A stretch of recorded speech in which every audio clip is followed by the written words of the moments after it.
This is Territory Tales, the stories behind the people and places that make Oregon's Mountain Territory so unique and awesome. I am your host, Jared Lyman, joined as always by Molly Johnson.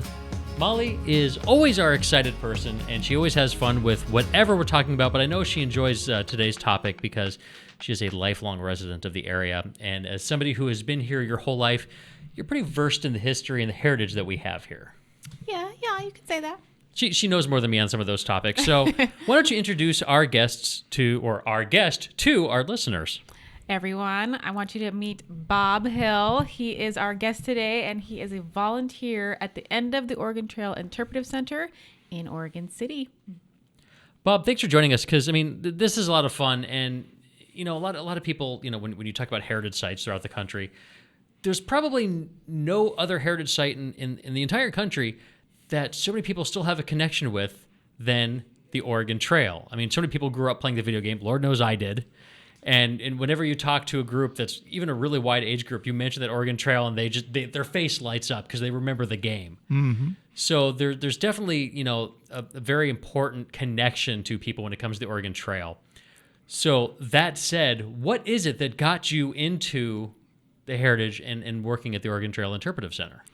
Well, basically, I had an ancestor, a great-grandfather, who came across the Oregon Trail in 1853. Really? Wow. And so we've still got pictures of him from the late 1800s, early 1900s. I've got the muzzle-loading rifle that he brought across the trail with him in 1853. He came across with his brother. They were single guys at the time, and they signed on to help herd some cattle that was coming across with a group. So it wasn't about moving and settling Oregon like so many other people, but they did it as a job. Yeah. Wow. Okay. Yeah. Man, I thought my commute sucked. That's actually a different story than we typically hear, so that's interesting. How did you find this out? Is this something that your family has always known, or were you doing research? Passed it down. Yeah, I had a great aunt who was really into history. She had some great stories to tell herself. And then I got to know her, and she bought me a lifetime membership, for instance, in the Sons and Daughters of the Oregon Pioneers, a historic organization here in Oregon. But she had great tales. One I loved was she told about how she went on vacation one year. It was in the 1890s, I guess, and she left from, she was living in the McMinnville area, and somehow got to Portland, took a steamship down to Depot Bay, and was there for a week or two, and then took the stagecoach home. Wow. That's crazy. Yeah. So, there's a lot of heritage sites out there. Right. What is about the end of the Oregon Trail Interpretive Center that makes you want to spend so much of your time volunteering to share that story? Yeah, I volunteer there 2 days a week, and actually I volunteer 1 or 2 days a week, depending on the week, at the McLaughlin House too. Oh, so you're everywhere. Yeah, but I really like the end of the Oregon Trail Museum. Just the whole approach, where you've got a lot of activities, for instance, for kids. If a kid comes to a normal museum, the parents say, don't touch anything, don't do anything, hold on to my hand. Just did that with my son the other day in a place. But you go there, we've got stuff for them to do. They can load a wagon, they can make candles. We've got a pioneer dress-up area, which doesn't just appeal to the kids, it appeals to the teenagers, it appeals to the 20-somethings. Everybody dresses up and takes photos of themselves. So we've got a variety of activities, but we've also got the museum portion of it. There's a lot of things to read, whether on the wall or on tablet computers, or we've got our movie, 25-minute long movie that, I've been to all the Oregon Trail museums between here and Independence. Wow. And some of them are fantastic museums, including the one in Baker City. But ours has the best movie about the Oregon Trail. It features Dr. McLaughlin at the beginning, and that was going to say. We've got a hologram. Yeah. How many other people can say that? That's pretty cool. That's right. And then you've got actors portraying 4 actual people that came across on the Oregon Trail and saying things from their diaries. So it's actually about as close as a reenactment of the Oregon Trail as you could get in a movie. For those who aren't watching but listening, you're dressed in period dress, as you always are when you're at the museum. Yes. Are you taking on the persona of a specific character, or are you just some dude coming across the trail? No. Yeah. No. Forgive the lack of eloquence, but No. Usually, unless we have some vignette figured out or something where I'm doing so, I just am some dude coming across the trail and. So you're not playing your great-great-grandfather? No. Okay. I just talk to the people, and a lot of times they'll have questions about the trail that, I've read a lot about it, and most of the time I can answer their questions. What's the most common question you get? And it's probably, dysentery because of the video game. But Yeah, you get a lot of questions on how many people died, what were the years that the trail was functional. Those are two common questions. And then you get some people that really want to go into detail. Well, why did people come to Oregon versus California? Well, look at it. I'm not biased at all. And we tell them it was the free land. If you were going to California, you were looking for gold. If you were coming here, you were looking for free land to farm. So those are the typical questions I get. And you said that you started volunteering there in 2012? Well, it was 2010 at the McLaughlin House. Okay. Late 2010, 2011, and then about a year later at the end of the Trail Center, because it was closed for a while. When I first retired in 2010, I went looking for things to do, and ended up I went to the end of the Oregon Trail Center, but it was closed for a while, and then went to the McLaughlin House first, and then when it reopened, I went to the end of the Trail Center. Okay. The end of the Oregon Trail Interpretive Center, for people who don't realize, it's not just like, hey, here's a nice spot, let's plop a museum here. There's a reason it's called the end of the Oregon Trail Interpretive Center. Right. Yeah, it's located on a piece of ground that back in the 1840s was known as Abernethy Green, after George Abernethy, also who has a bridge named for him right here at I-205. But George Abernethy was one of the early pioneers to Oregon, came here about 1840, was an early mayor of Oregon City, was the first governor of the provisional government of Oregon, which preceded the territorial government, and then it became a state. But Abernethy Green was a piece of land owned by George Abernethy, and it was right next to where the Barlow Road ended, the piece of the trail where they're coming down off of the Mount Hood area. And so the people would come in always in the fall. They'd leave in the spring, travel all summer, get here in the fall. And as people may notice, it starts to rain here in the fall, not very good for getting wagons around. And so it would be muddy and hard to travel. And so George would say, well, you can stay on my land for free all winter, and then when the spring comes, you can go look for your farm, stake it out. Well, he had one reason in particular for doing that. He had a store right next to that land, and so by letting people camp there for free all winter, he got a supply of extra customers, sort of the Walmart before Walmart. That's smart. Well, they let you camp at Walmart. I get they're right. just following George Abernethy's That's true. lead Yeah. there. Yeah. So how many people, and I don't know if this is even known, this is just kind of me curious, how many people would have been like camped out at the green at any point in time? I've never thought of it in terms of numbers, but it would probably be, he had a whole section of land, so he could have had, up to several hundred at once. Wow. Possibly. I mean, it's like a small city at some points. Yeah. Wow. And they'd typically probably be in tents. They might be sleeping in their wagons. Wagons or tents to get out of the rain. Yeah. And so when eventually that piece of land, how did it become available for the Interpretive Center to be built there? Oh boy, I would have to Oh. know that whole history of how the land. Oh, okay. I remember, I'm fairly old, but I remember when it was ball fields.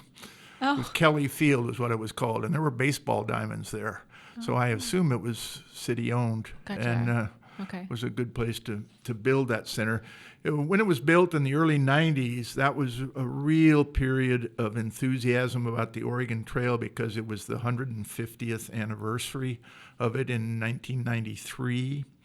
And there was all kinds of things going on, including there was a wagon train that came all the way out from Independence, and you could sign on to that wagon train to be with it for a few days, walking with it or riding. If you had horses, you could ride a horse. If you had a wagon.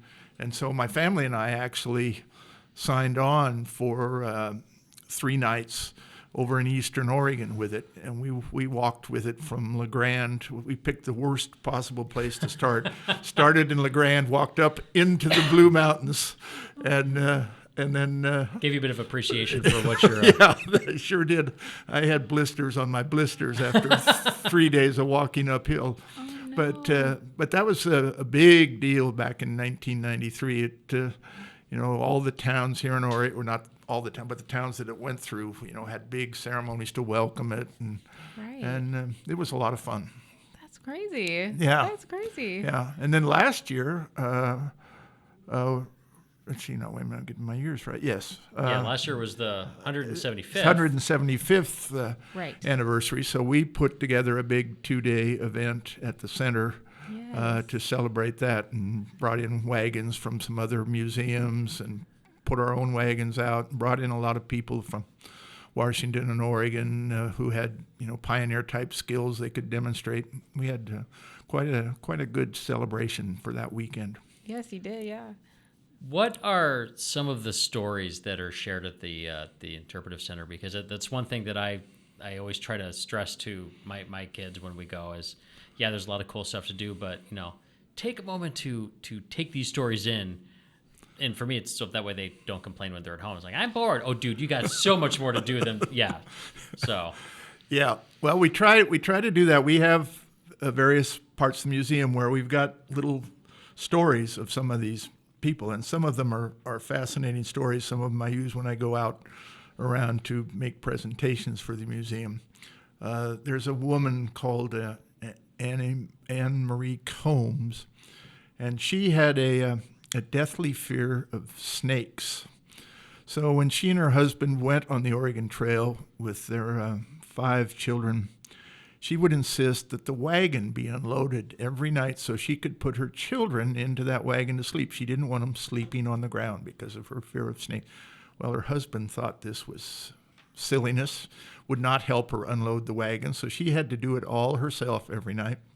Well, she did that for 4 months, and then there was an entry in her diary for one day. It said, walked 18 miles today, swam a river, cooked the meal for our family, cooked the dinner for our family. Around 9 o'clock, the children got sleepy, so I unloaded the wagon. And then at 10:30, I delivered our newest daughter to the family. Whoa. She'd done all that, the walking 18 miles, swimming rivers, and she was 9 months pregnant. Wow. So I always show that to people, saying, you think you had a hard day? Look And at you this thought your one. health care plan was bad. I would like a word with her. Yeah, no kidding. That's true. Apparently Anyways. chivalry is dead. Yeah. There's another great story that we also have there at the museum, and it actually concerns another museum here in Oregon, the one at Aurora, the Aurora Colony Museum. And it's a story about Dr. Wilhelm Keil, who was leader of that society, communal society that came out here over the Oregon Trail in the 1850s. I believe it was 55. But he'd promised his teenage son that when they came out here, his teenage son could drive the first wagon into this place that they'd send a scouting party out. They figured where they were going to settle. Told his son he could drive that wagon into that settlement. Well, his son got sick and died about a week before they left on the trip. So, promise is a promise. He got a lead-lined coffin and filled it with whiskey. And it's the whiskey that this communal society actually made. It was called Golden Rule whiskey. That's always a good name of a whiskey for a Christian society. filled it with this whiskey and put his son into the whiskey and in the coffin and carried it all the way across on the Oregon Trail, was the lead wagon carrying this coffin, and got out here and buried him out here. But and they called him Pickled Willie. Oh, good Lord. Oh my word. Okay. Well, I guess when you make that kind of journey, you got to have a dark sense of humor just to be able to get through it all. That's right. Yes. I mean, gosh, these stories are certainly real. Yeah. Great Halloween story. Yes. I'm guessing that's not one you share with the school groups that show up there. No, I don't tell that one to the school groups. Yeah. No. But that actually is, kind of dovetails into something, is that the museum is actually a really popular spot with a lot of the schools. A lot of the schools from the area go there. So, I mean, that's going to be kind of rewarding for you, sharing that history that you have a passion with kids and trying to, get the next generation of interested in this. Yeah, it is a lot of fun, and we have a variety of school programs that the schools can pick from. Typically, they come in the spring, but we had one today with 66 kids. But the Oregon Trail is part of the fourth grade curriculum, so we get a lot of fourth graders. And with most of the groups, we have a half an hour question and answer session to begin it, so I can ask them questions about the Oregon Trail, see what they know, and impart some information to them at the same time. And you get some answers that are quite good and some answers that you have to stifle your laughter. I can only imagine. We had those little Johnny jokes. Yes, yes, we had one fourth grader. We were talking about groups that went to California, not Oregon, because the trails were the same until you got to Idaho. And the one kid raised his hands and he said, "I know one group that went to California." And I said, "Oh, good. Yeah. Who was it?" He said it was the Donner Dinner Party. Yeah. And did the child know what they were saying? Not in that. No, he didn't know what a dinner party was, but he'd known that the whole trip for that group had deteriorated to the point where they ended up in cannibalism. And Wow. On that note, folks. I'm sorry, go ahead. No, yeah. But yes, fourth grade is the time that the kiddos, I was in fourth grade in the nearby town of Sherwood. And, and yes, we did a lot of our learning and making fake wagons out of the little red wagons. And some of them still do that. Yeah, yes, even it's a today. very good time. Yeah. One of the things that I always found interesting is there's that kind of misconception or whatever, and that people don't realize is that on the Oregon Trail, nobody rode in the wagons unless you were ill. They walked the whole way. So with that said, what are some of the other misconceptions that people have about the Oregon Trail experience that you routinely end up having to correct them on? That's definitely the biggest. We point that out right to begin with when I do my little explanation of what the center's like. I point out to them the size of the wagon. That's another misconception. They think, oh, it's these great big Conestoga wagons, and we have an actual size of a wagon bed in our very first building that represents Missouri. And the wagons were only about 4 feet wide, about 10 to 12 feet long, whereas the freight wagons, which were Conestoga wagons, they were called Conestoga wagons, they were about twice that size, but they were not used on the Oregon Trail. They were too tough to maneuver. So size of the wagon, the walking part, as you said, they always think that horses pulled the wagons across the trail because that's what they see in the movies. But it was usually oxen because they were much stronger. They were cheaper to buy. They'd eat almost anything, and if they wore out, they also were a good dinner. And beef. That's what's for dinner.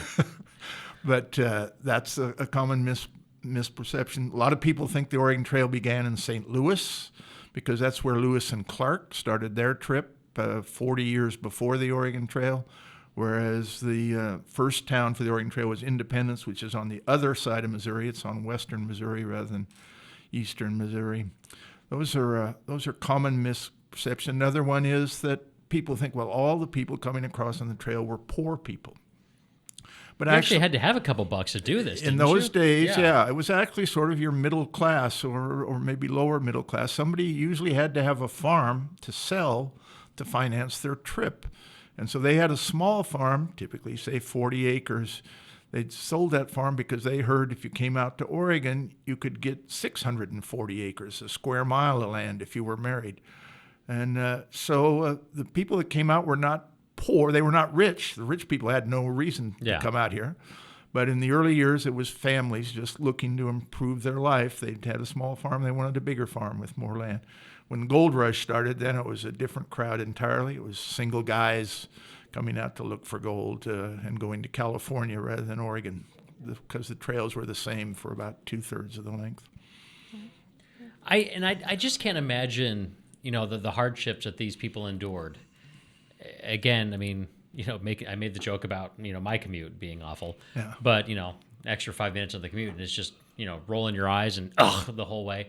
But I mean, these people dealt with, shortages, bad weather, terrible road conditions, no AAA to come and, fix it when your wagon wheel breaks. Right. And all of this, but plus the good sides are the stories that are shared at the museum. So, I mean, it both, I think, gives kids perspective about what it was like then versus today, but also kind of shows, even in all that hardship, that the perseverance of the human spirit and the positive ability to look at things positively when, they're walking 18 miles a day in shoes that were not comfortable. Right. And that sort of leads into another misperception that a lot of people have. They think, and that actually people in those days had, because when people in those days went out on the trail, their biggest fear were Native Americans. They thought they were going to get massacred because they'd read stories in books, magazines, newspapers of the day. And actually, when people got out on the trail, as we explain in our movie and other places in the museum, the Native Americans actually helped the early pioneers because they wanted to trade with them. They wanted to get the tools, the rifles, the gunpowder, the clothes that these people had. And so they'd help them get across rivers, or they would do other things. They'd bring buffalo meat and want to trade it, for instance. When there got to be more and more people, there got to be more conflicts. But even then, as we point out at the center, only 1% of the deaths on the Oregon Trail could be attributed to conflicts with Indians. The biggest cause of death on the trail was disease, variety of diseases, a lot of them waterborne from drinking bad water. Yeah. And then the second biggest cause was accidents, people drowning, people falling down, getting run over by a wagon, people accidentally shooting themselves. So Early entrance for the Darwin Awards. Yes. So if somebody wants to experience the Oregon Trail Interpretive Center for themselves, when is it open? How can I get there? That's one really nice thing about our museum. We're open 7 days a week, which is unusual for a museum. 9:30 to 5, 6 days a week, and then on Sundays it's 10:30 to 5. So it's very easy to go to. You don't have to worry about it being closed if you go any day. So that's good. The admission is $13 for an adult, and lesser amounts for younger people, older people, military people. And it's a lot of fun. I can say from experience, my kids always have a good time there. And Yep. the hands-on activities, kind of ease them into learning so that they don't realize that, oh, wait, I came away and this is constructive. Yeah. I actually had fun. You should plan about 2 hours at least. If you've got a family and you think you're going to get involved in a lot of those activities that we have, then maybe even 3 hours, 4 hours. Some people spend, full morning, full afternoon there. We're doing stuff with their kids. But at least 2 hours, so don't show up at 4. Show up at least by 3, and you'll have time to see the movie and see all the other things that we have to offer. Absolutely. Well, we like to do a little fun thing with all of our guests because, like I said, this is all about getting to know the people behind Oregon's Mountain Hood Territory. And what better way to do that than to ask you 5 really weird questions off the top of your head and make you come up with the answer. So this is a little game that we call Would You Rather?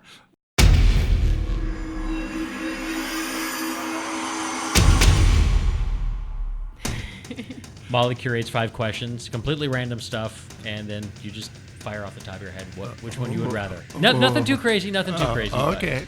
So without further ado, Molly, would you rather? All right, Bob. Would you rather only be able to whisper or only be able to shout? I think whisper. Okay, why? Why would you only whisper? Oh, shouting is annoying. Okay. Okay. I'll take that. That works. Would you rather be able to freeze time or travel in time? Oh, travel in time, yeah. Where would you go? Oh, About 1 second per second into the future. yeah. I'd probably go. Back or forward? Well, I'd like to do both, actually. I'd like to travel clear back to Roman times, see how that compared to now, and maybe go back also to the 1800s to make sure that, it's like we're reading about and then I'm telling people about. But, yeah, I'd like to go forward maybe 50 years, too, to see, what new inventions have come along, Yeah, totally. Yeah. All right. Would you rather have 3 feet or 3 hands to help you with? Is there an things? accompanying leg and arm with these? Or do I just have like one leg with 2 feet? Correct. Oh, okay. I think 3 hands. I mean, That's what I was. there's times when 2 hands are not enough. You've got stuff going on, but 2 feet are usually enough. That'd even make the trips back from the car at the grocery store even quicker. Yeah. That was my thought. Very good. All yes. the things. Yeah. Don't even need the cards. Yeah. Okay. Love it. All right. Would you rather read the book or watch the movie of any given story? I usually read the book. Yeah, I'm just You do? old-fashioned that way, but I usually do both. Yeah. I usually will read the book and then go watch the movie, but I'd like to read the book first. All right, side question on that one. Do you do the old school, paper book, or do you do the whole e-reader? Both. I do both. There's something about a heard him book, say- but the e-readers, there's also a convenience there that if I want a Right. book and I just want it now, I don't have to wait for it. I do love that. And if I'm going on vacation, you don't want to lug books. Yeah. Load up 2 or 3 books and have it right at your fingertips. We heard him talk about Kindle, so I. Yeah, that's true. That is true. I forgot. I forgot that. All right. Would you rather meet your favorite fictional character or your favorite musician? Probably, that's a tough one. Probably fictional character. All right, cool. Who would that character be, real quick? Yeah. Oh, well, It's probably I read a lot of histories, but I read a lot of spy novels too. So There you go. Those One of the would be more some fun ones, yeah. yeah, those would good be ones. more fun people to meet. Bob, thanks so much for coming in. I appreciate this because, again, bet. our history is fascinating, and to have somebody who lives it as much as you can, that's a lot of fun as well. And thank you for helping to educate our next generation. Oh, you bet. Yeah. I love doing it. So go see Bob over at the end of the Oregon Trail Interpretive Center in Oregon City. You'll have a good time, I promise, and you'll learn some things too. And thank you for joining us on Territory Tales. We'll talk with you next time.